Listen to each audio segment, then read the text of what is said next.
International film festival में actress Shweta Basu प्रसाद ने कहा कर मैं आपकी बात से कुछ हद तक सहमत हूँ, क्योंकि ऐसा नहीं है कि फिल्मों में कभी सामाजिक सुधार या सामाजिक मुद्दे उठाए ही नहीं गए। अगर आप हमारी सभी फिल्मों को देखें, घातक से लेकर महानगर और देवी तक, तो हमारा एक ऐसा इतिहास रहा जिसने अब तक और भी कहानियां बनाने का रास्ता खोला है। इसलिए ऐसा नहीं है कि हम रातों रात ही ये कहानियां बनाने लगे हैं। यह काम तो दशकों से चला आ रहा है और ओटीटी के आने से यह बहुत अच्छी बात है कि हम अब एक बड़ी छलांग लगा रहे हैं। Well, that's I think I partially agree with you because ऐसा नहीं है कि फिल्मों में कभी भी social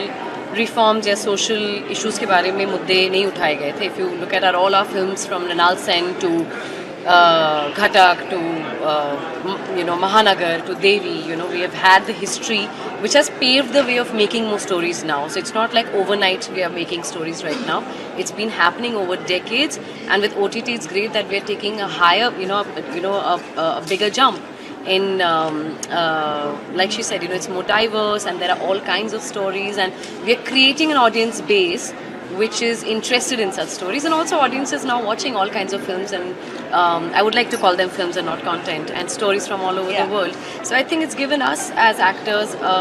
great opportunity to explore that and not be stuck to a particular kind of stories or films. So I think that's something to definitely celebrate, and celebrate women who are doing wonderful work, and it's very inspiring to watch Ma'am and Shreya doing such lovely work, and I'm so happy to be with